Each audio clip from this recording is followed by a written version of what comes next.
Good morning, everybody. I don't have a statement. Can you give us an idea what I know you're meeting with the county executives, et cetera.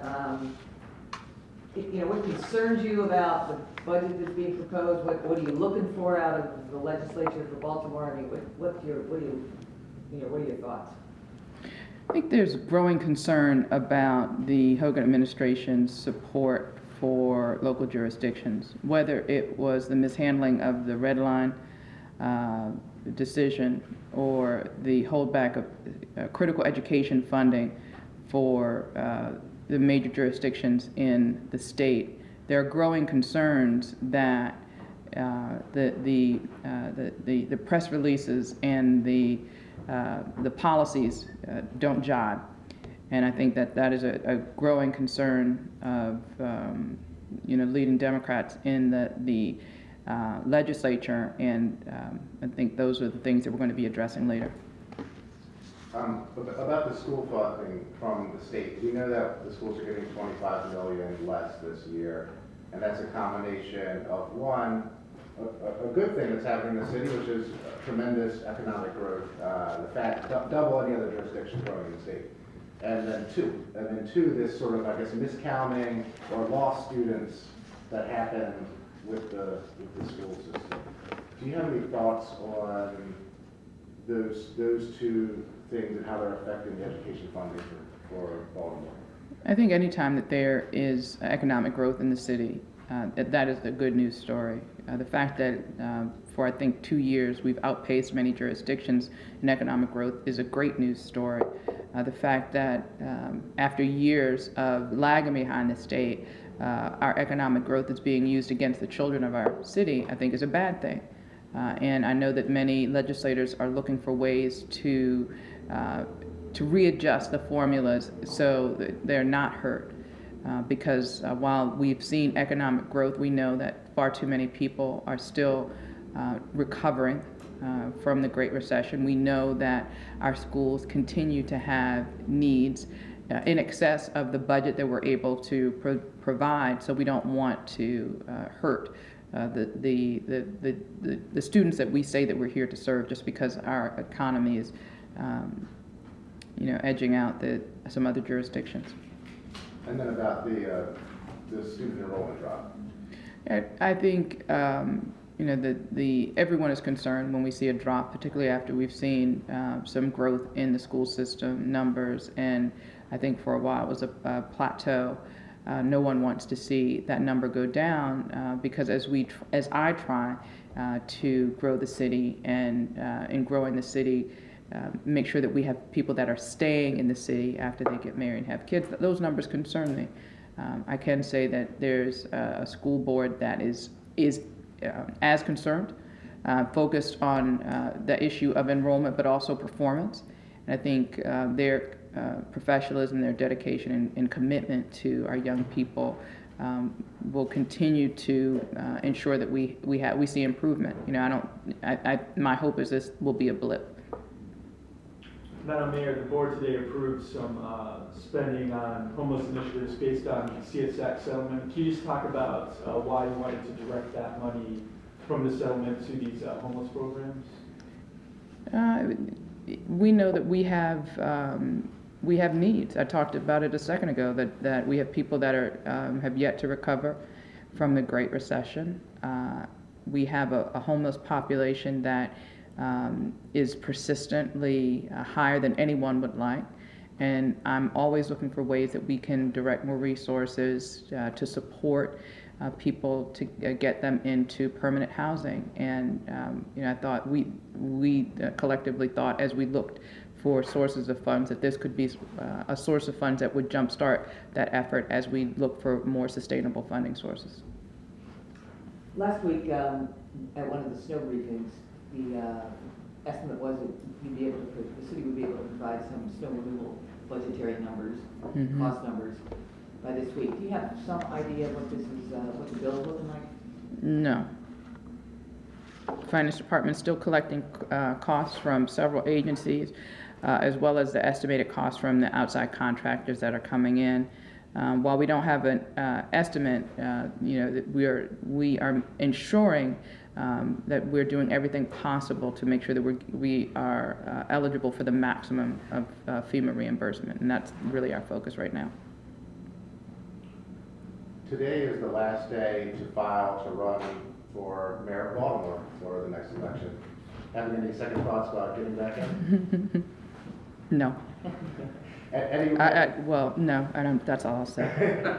In the past week, several candidates have released their various plans. So several of those plans look familiar. I wanted to know if you had any thoughts on any of the plans and I think some of them are quite inspired. I assume you're talking about the Nick Moser's plan to reduce property taxes and institute a trash fee. What do you make of our former mayor and former governor's performance in Iowa? You know, the blessing for me being secretary of the DNC is I'm obliged to stay out of the presidential primary. You know, as a matter of course, you know, that it is we're not permitted to involve ourselves. I will say that you know, despite his performance, the Democratic field remains very strong, and every single time I see the Democratic candidates up against the circus that is the Republican primary right now, I'm convinced more than ever that we will retain control of the White House.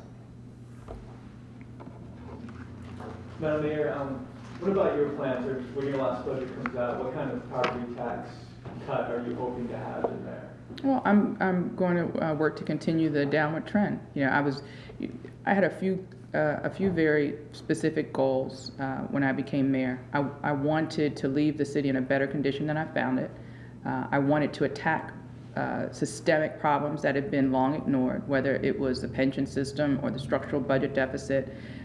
You know, the big stuff, the stuff that doesn't necessarily make you popular, but ensures that if you are someone who believes in public service, as I do, that I felt very strongly I was called to do, to make change that I know that would put us on a path, a better path for generations to come, whether it's the school funding or the fact that we're tackling police reform head on. I'm very, very proud that I've refused to back down from tough challenges, and the city has benefited. We have the highest bond rating that the city has had in over 40 years. That doesn't happen by accident. That doesn't happen because you're afraid of making tough decisions. My budget will reflect those consistent priorities. My administration has reduced property taxes more than any administration since I took office more than 20 years ago, and my goal is to make sure that that trend continues. One more, guys? Can I ask a policing question? Do you, there's a coin that's circulating among some Baltimore police officers. It's apparently being manufactured by an officer. And it again is, I mean, it's kind of a memorabilia of the riots. So one side of it has the Baltimore riots 2015, has a police officer's hat with 1968 on it. Obviously a mask with the Maryland flag. And then the other side of it is Hold the Line with the Baltimore police badge and the Baltimore 6 on it. The department has responded by saying they can understand why people would find it offensive. How do you square, we've had all this discussion in the past 10 months about the need for reform, and how do you square this continuing practice in the department to, you know, kind of, well, it is what it is, you know, with the Department of Justice breathing down their neck? Well, I don't think the Department of Justice is breathing down my neck. The Department of Justice knows that I'm a mayor that's serious about reform. So much so that I think, you know, it is a challenge because the fact that I'm so aggressively trying to pursue reforms doesn't really jive with their previous practices of patterns of practice investigation. They're not used to someone being, okay, let's fix it. They're not breathing down my neck. I'm committed to reform. With respect to the police officers, you know, if anybody thinks any of this is going to be easy, whether it's the reforms, whether it's building those bridges back between the community and police. I think they're sadly mistaken. There is a lot of hurt. There is a lot of trauma all around. And, they say all the time that hurt people. And when you see things like this that are so clearly offensive and counterproductive to the work that we're trying to do to build bridges of trust between the police and the community, it's not done out of, I see it as done out of hurt. My hope is that the work that we continue to do, focused on those officers, the vast majority of the officers that we have in the city, who honor the oath that they've taken and respect the badge that they wear, and respect the communities that they serve. If we focus on them, I think that we'll be better served than on the small amount of officers that don't, and a small amount of community members that don't have any respect for the police. The vast majority of all of us want to be able to get together, to work together, to have a safer city. And I'm going to try to focus on that. Thank you, everyone. Thank you.